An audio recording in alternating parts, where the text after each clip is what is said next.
the weather was so bad, Flyco came onto the tannoy and said, fixed-wing flying for the day is cancelled, launch the Gannet. And I was the duty Gannet pilot. Welcome to the Avro Heritage Museum Podcast.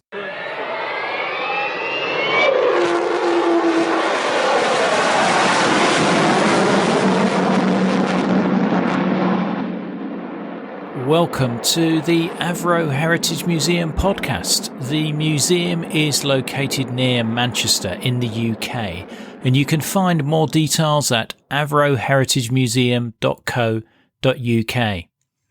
We continue our chat with Trevor Jackson, a former Vulcan pilot who recalls his career after flying the Vulcan. Trevor went on to training the members of the Manchester University Air Squadron on the Havilland Chipmunk and the Scottish Aviation Bulldog. From there, Trevor was transferred to the Royal Navy's Fleet Air Arm, flying the Fairey Gannet, the largest aircraft operated by the Royal Navy off an aircraft carrier. We hear some details of some very perilous deck landings. In 1981, Trevor retires from the RAF, and we continue his story into civil aviation and the incredible tale as to how he became connected with the Avro Heritage Museum. I'm delighted to welcome back Trevor Jackson to the Avro Heritage Museum podcast. So after the Vulcan, what did you then move on to? Well, I went to South Cerney Central Flying School, flew the Chipmunk, and from there I went to Church Fenton in Yorkshire, where I had my first encounter with the Royal Navy, because I went to the Helicopter Specialist Pilots School, and which was purely Navy. It was for training their helicopter pilots to fly before flying a helicopter. But I was seconded to Manchester University Air Squadron, and I subsequently became chief pilot at Manchester University Air Squadron. We flew out of Wood Vale, and obviously we went to the university in Oxford Road here in Manchester, and that was a fascinating period for me, because you would take people who had never flown before, and at the end of their or prior to the end of their 3 years at university, you had got them trained up to take their private pilot's license, and that was a great moment. Halfway through, of course, we got rid of the Chipmunks and transferred across to the Bulldogs, which was an interesting aircraft because it had a heater in it. So gone were the days of the frozen feet and hands. But one thing I always recall was that the Battle of Britain cocktail party, which is always held in September at RAF stations, one was always asked the question, have you ever jumped out of an aeroplane? Well, of course, you didn't want to jump out of an aeroplane that was okay. But it got me thinking, and I went to the RAF Sports Parachute Association at Weston-on-the-Green and did a free-fall parachuting course, which I thoroughly enjoyed, and subsequently did quite a few free-fall jumps. So at least then at the Battle of Britain cocktail party, I could say, when confronted with this question, have you ever jumped out of an aeroplane? I would say, oh yes, I've actually jumped out of an aeroplane some 35 times now. Just going back to the Chipmunk. The Chipmunk did remain operational, didn't it, in Berlin? Was that the only place that you're aware of that the Chipmunk was still being used? I believe so, yes. Yeah. Though I didn't know that it was being used in Berlin until I subsequently came across a gentleman who had actually was flying it out in Berlin.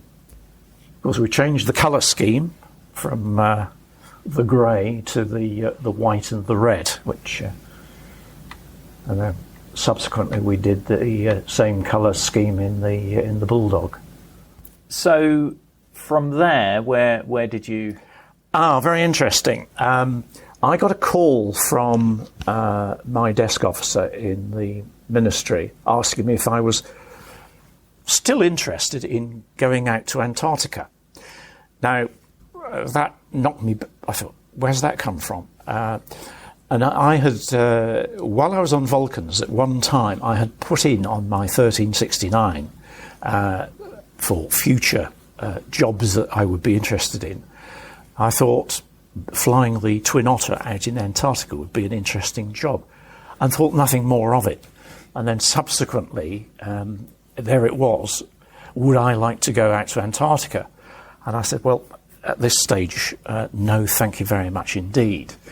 But he obviously thought I was a bit of an oddball, because when my posting did come up, I was posted to the Royal Navy on 849 Squadron to fly the Gannet, which I'd never seen, and it turned out to be the largest aircraft that the Royal Navy had ever operated off an aircraft carrier, and I'd never seen HMS Ark Royal either, but I soon became familiar with both of them. In fact, I went to Lossiemouth to learn how to fly the Gannet, and I subsequently flew out to America to join Ark Royal, which was in Newport. I walked onto the ship, we set sail, and one day I was told, well, go and strap yourself in the aircraft and launch off the catapult, which was the first time I'd ever had a catapult launch. And of course then I had to get back onto the aircraft carrier, which was fun, and subsequently became quite au fait with this mode of flying aircraft. As part of your training, had they, sort of set up a strip to look like the size of an aircraft carrier, or not? How were you? Yes, at Lossiemouth we had the dummy deck landing system set up, where you would see the lights that you would see on the ship. You would see a square, which was the flight deck, marked on the side of the runway. But of course there were no arrestor wires on the runway at all. So that was the practice. And certainly we did not, with the Gannet, go and use the practice catapult launch, which they had, I think it was at Bedford. But it must have been radically different to landing on an aircraft carrier that's pitching and moving about. I mean, that first landing must have got the adrenaline going. Somewhat. In fact, unbeknownst to me, the two observers in the back were recording the takeoff and the landing, and subsequently presented me with the cassette. And there's an awful lot of heavy breathing on it, and a few expletives as well. But you're talking about pitching and rolling deck. On one exercise subsequently, we were off the Faroe Islands, and it was a real stinking Atlantic depression. Grey, the cloud was virtually down to the sea. It was like a scene out of that film, The Cruel Sea. A lot of white horses. We were on a NATO exercise, and the weather was so bad, Flyco came onto the tannoy and said, fixed-wing flying for the day is cancelled, launch the Gannet.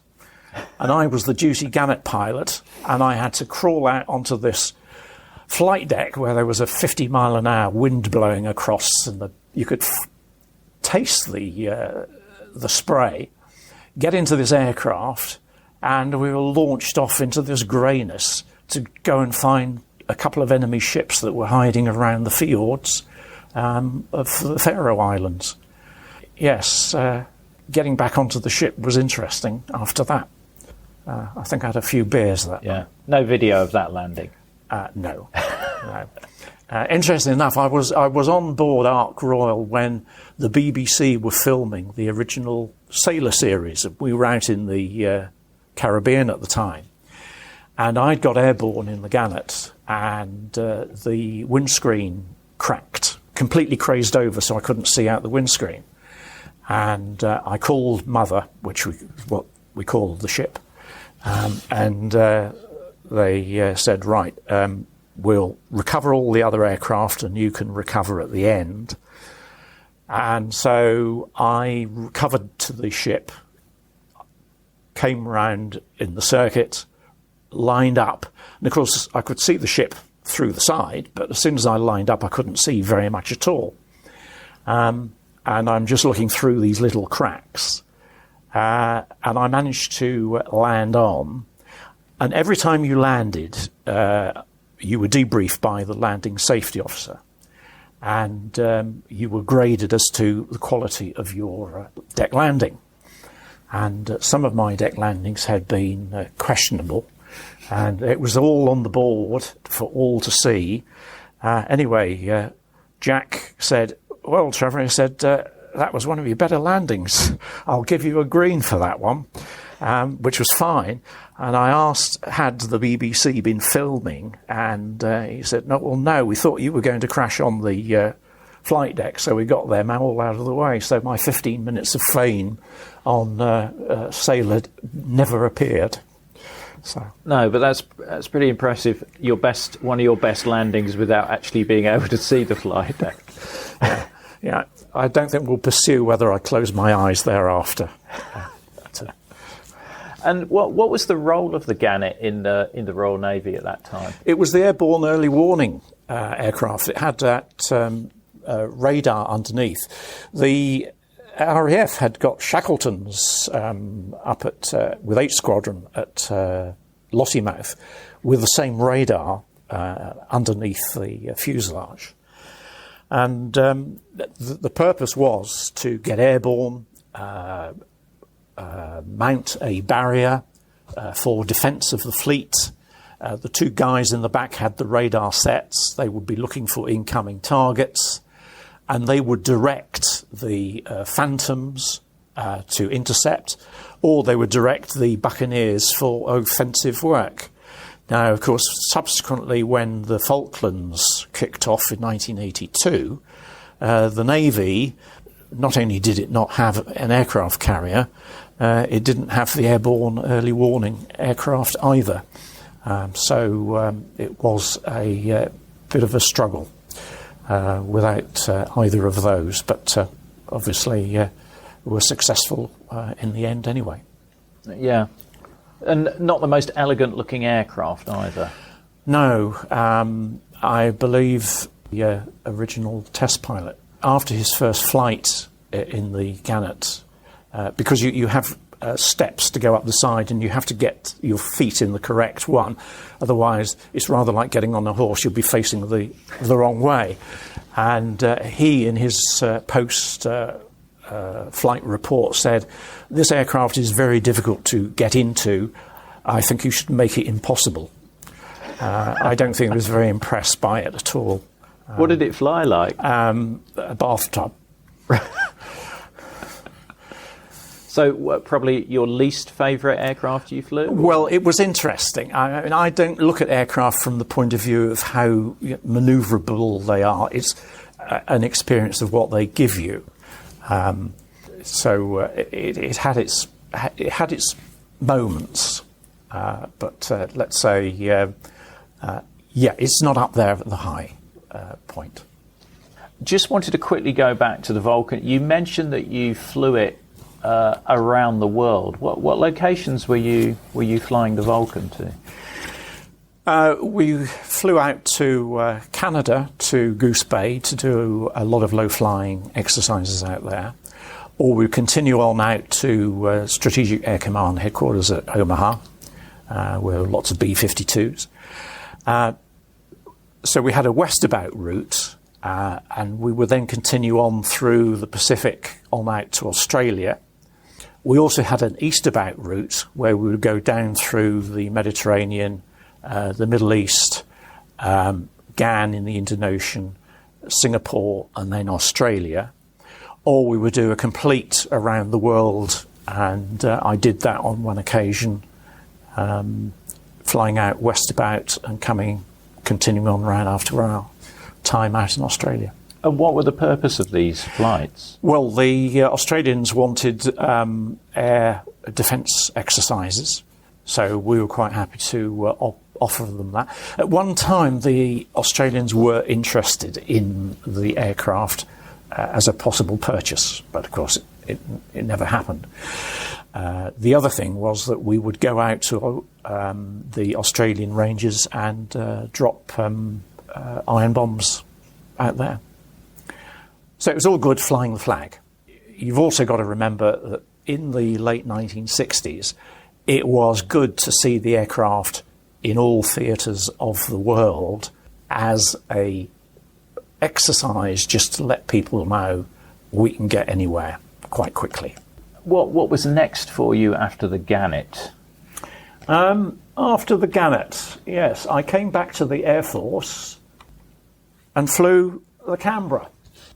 Interesting enough, I was on 360 Squadron at Whitton, which was a joint Royal Naval and Royal Air Force squadron. Now, you may notice that there's quite an RN connection, and I did a lot of time with the Royal Navy. While at Whitton, I was coming up for my retirement from the Royal Air Force, and I took my civil aviation licences, and I retired from the Royal Air Force in 1981 and became a commercial pilot in 1982, flying Boeing 737s with Orion Airways to start with. Before we go on to your civil career, I just wanted to ask you a couple more questions about your RAF career. What aircraft would you have liked to have flown but never got the opportunity? I didn't say these were going to be easy questions, Trevor. The Mosquito. Not that the Mosquito was around when I was there. But when I was growing up, another aircraft that I absolutely loved looking at was the Sunderland flying boat. I thought that was a magnificent way of operating. But of the aircraft that were current while I was in the Air Force, I just am so thankful that I flew so many interesting aircraft, and I have fond memories of all of them. Been to most places around the world. During that career, what were the hairiest incidents you experienced?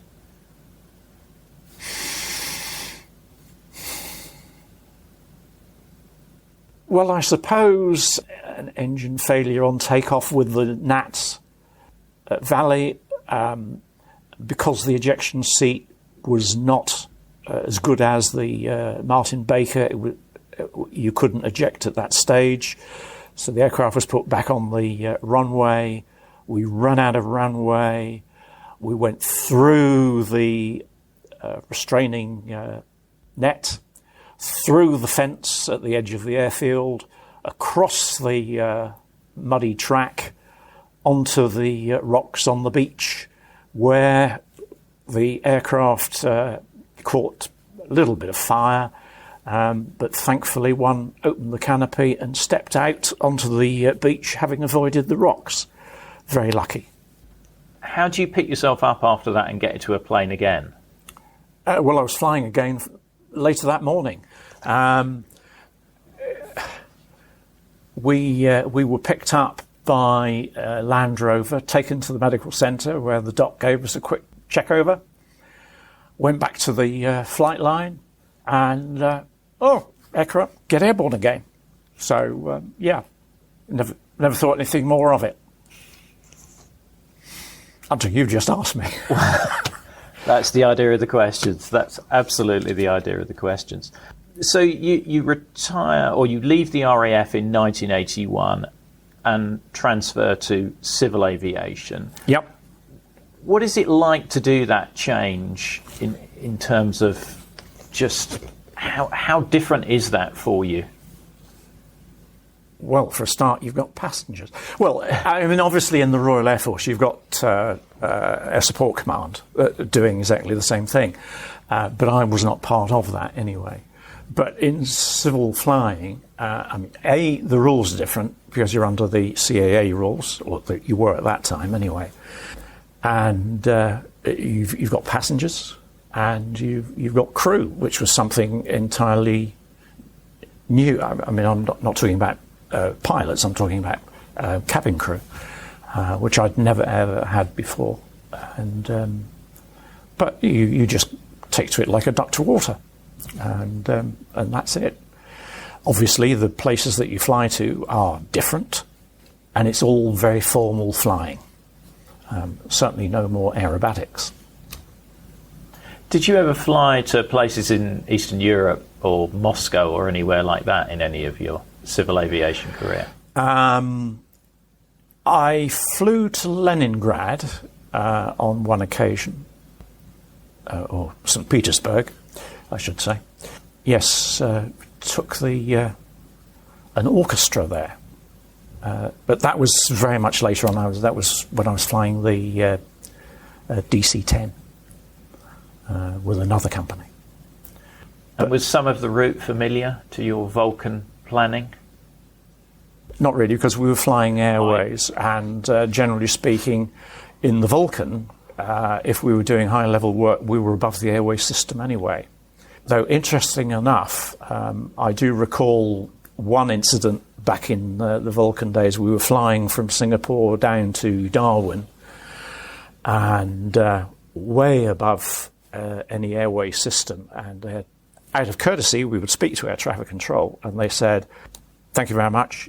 There is no conflicting traffic."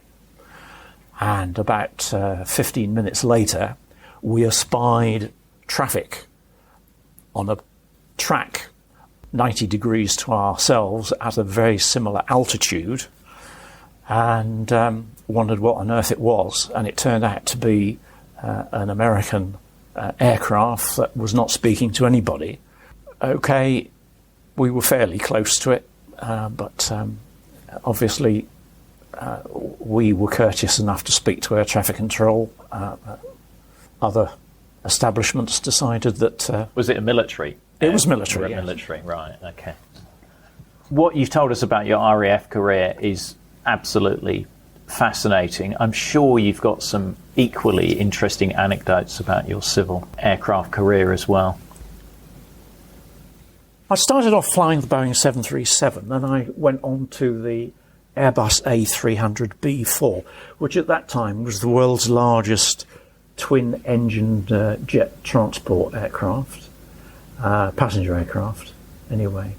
And that was my first encounter with flying with a flight engineer, an interesting breed of people. I subsequently reacquainted myself with them when I flew the DC-10.